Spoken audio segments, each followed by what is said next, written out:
स्वामी महाराज को दिल्ली में अक्षरधाम बनाना था अपने गुरु के संकल्प के अनुसार। अब दिल्ली में आप यहां जो डेवलपर्स बैठे हैं, ये एक अंतर्दृष्टि करना कि दिल्ली में यमुना के किनारे 110 एकड़ जमीन पाना वो क्या है, और वहां 5 साल में प्रोजेक्ट पूरा करना वो क्या है, और वो भी पत्थर का नक्काशी काम का काम। वो कोई रेसिडेंशियल कमर्शियल प्रोजेक्ट नहीं कि बिल्ड करके बेच देना, ऐसा नहीं। है प्रमुख स्वामी महाराज और 7,000 आर्टिसंस काम कर रहे थे। पूरे मुंबई में एक भी साइट नहीं होगी जहां 7,000 काम करते होंगे कंस्ट्रक्शन साइट पे। अभी तो और कम करते होंगे, स्लैक सीजन चल रही है, सब दबा हुआ है। 7,000 artisans were working at the peak of it and Pramukh Swami completed the project in 5 years. तब बहुत लोग कहते थे कि स्वामी ये बहुत बड़ा प्रोजेक्ट है, ये पूरा नहीं। चंद्रकांत सोमपुरा जिन्होंने डिजाइन किया वे कहते कि स्वामी जी 35 साल चाहिए ये डिजाइन पूरी करने के लिए, ये कद पूरा करने के लिए। प्रमुख स्वामी महाराज निश्चित थे कि 5 साल में हमने संकल्प किया इसलिए पूरा करना ही है, और उन्होंने पूरा किया। When you decide you can। और उसी घटना के बीच, उस दौरान बीच एक ऐसी घटना बनी कि स्वामीनारायण अक्षरधाम गांधीनगर पे टेररिस्ट अटैक हुआ था 2002 में। उसी वक्त ये दिल्ली अक्षरधाम का काम चल रहा था। प्रमुख स्वामी महाराज की जगह और कोई व्यक्ति होता तो उसके मन में यह विचार आ जाता कि वहां से अगर आतंकवादी यहां दौड़ते हुए गुजरात तक पहुंच गए तो दिल्ली तो बीच में ही है, कभी वो अक्षरधाम पे आ जाएंगे। मेरे आपके जैसे 2 बुद्धिशाली लोग, उन्होंने सलाह भी दी प्रमुख स्वामी महाराज को। प्रमुख स्वामी महाराज ने कहा कि हम भगवान का काम कर रहे हैं, समाज के उत्कर्ष का काम कर रहे हैं, सब मनुष्य को अच्छे विचार के लिए प्रेरित करने का काम कर रहे हैं, तो भगवान हमारे साथ है। प्रमुख स्वामी महाराज ने इस आतंकवादी हमले के बाद दिल्ली अक्षरधाम का काम 2 गुना कर दिया, double speed. This is how great personalities they work with tremendous confidence in their hearts। जबरदस्त आत्मविश्वास के साथ काम करते हैं। तो यह भी एक अच्छी बात है एक मिलियनर यूथ के लिए। एक सारांश एक पुस्तक का आपके साथ शेयर करना चाहूंगा। आपने 7 habits of highly effective people जो पुस्तक आपने शायद पढ़ा होगा, स्टीफन कॉवी जो सबसे बड़े माने जाने वाले मैनेजमेंट गुरु थे, उन्होंने यह पुस्तक लिखा है। Considered to be the most famous management book ever written. New York Times के बेस्ट सेलर में 60 हफ्ते तक ये टॉप पे थी, और आज शायद 90% बी स्कूल्स में जहां MBA की डिग्रीज मिलती हैं यूरोप अमेरिका के साथ, सब स्कूल्स में ये पुस्तक पढ़ाई जाती है।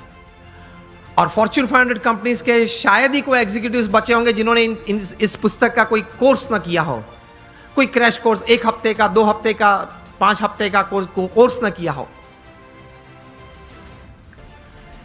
इस पुस्तक उन्होंने लिखा, बहुत समझने वाली ये बात है, ध्यान से सुनना। उन्होंने अपने जीवन में यह पुस्तक लिखने से पहले 3000 सक्सेसफुल लोगों का संपर्क किया, जो सिर्फ धन कमाने में या व्यवसाय बढ़ाने में सफल नहीं, बड़े व्यवसाय के साथ जीवन के सभी रोल में सफल थे। हस्बैंड या वाइफ, ब्रदर या सिस्टर, नेबर या रिलेटिव, फ्रेंड, डॉटर या सन, सभी जो रोल हमें जीवन में सभी को करना है, वो सभी रोल में ये लोग सफलता उन्होंने पाई थी। ऐसे 3000 से ज्यादा लोग को वे मिले, और मिलने के बाद शांति से 3 साल तक सोच मतलब विचार किए, और फिर ये पुस्तक लिखिए the 7 habits of highly effective people. मतलब अति असरकारक व्यक्तित्व धराने वाले व्यक्तियों के जीवन में ये 7 आदतें मैंने कॉमन देखी। मैं सभी का वर्णन नहीं करना चाहूंगा, लेकिन सिर्फ आपको नाम देता हूं। प्रथम आदत थी प्रोएक्टिव, जो सफलता के लिए बहुत जरूरी है। हम लोग एक्टिव तो हैं, प्रोएक्टिविटी मतलब प्रतिकूल परिस्थिति में सानुकूल प्रतिभाव। प्रतिकूल परिस्थिति में सानुकूल प्रतिभाव। आपके घर में आपके मन के मुताबिक बात नहीं बनी, फिर भी आप सबको साथ देना चाहते हो। आप जो ट्रस्ट में हो, जो संस्था में हो, जिसमें आपका प्रोजेक्ट, आपका विचार अच्छे थे, लेकिन सर्वानुमत से वो स्वीकार नहीं किया गया और किसी और का विचार स्वीकार किया गया, फिर भी आप इतने उत्साह से उस प्रोजेक्ट में अपने आप को वो सेवा में जोड़ सकते हो? ये बोलते हैं प्रतिकूल परिस्थिति में सानुकूल प्रतिभाव। आपका किसी ने अपमान किया, फिर उस वक्त आप स्थिर रह सकते हो? यह सफलता के लिए बहुत जरूरी है। कोई बड़ी आपत्ति आपके जीवन में आ गई, a setback, a failure is part of life, लेकिन उस वक्त आप स्थिर रहे। आपने जो विचार या उस वक्त जो एक्शंस बताए वो नीति नियम के अनुसार थे या गैर रीति में आप चले गए?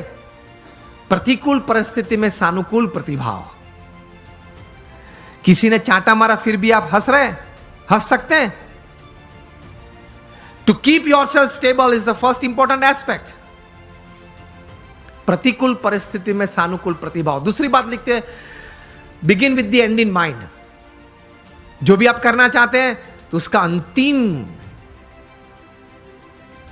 परिणाम आप क्या चाहते हैं वो आप अभी से सोच लें, और अंतिम नतीजा शायद क्या भी आ सकता है वो भी आप तैयार कर लें।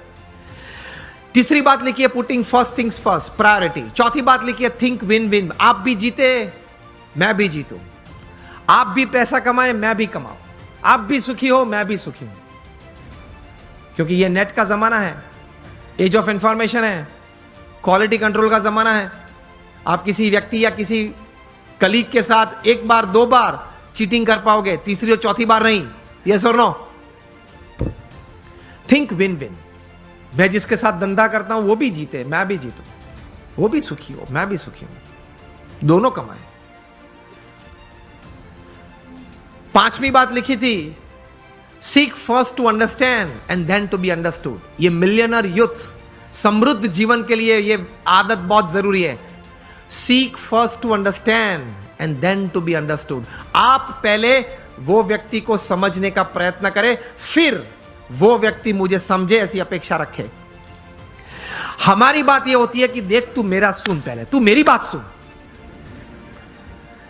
ये स्टीफन कॉवी लिखते हैं, ये 3000 सक्सेसफुल पीपल के जीवन में ये आदत थी।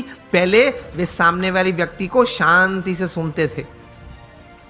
कभी हम सुनते हैं तो उसके पीछे हमारा विचार ये रहता है कि इसको उत्तर क्या दूं। उत्तर देने के लिए मत सुनना। स्टीफन कॉवी लिखते हैं, एम्फैटिक लिसनिंग, समझने के लिए सुनना।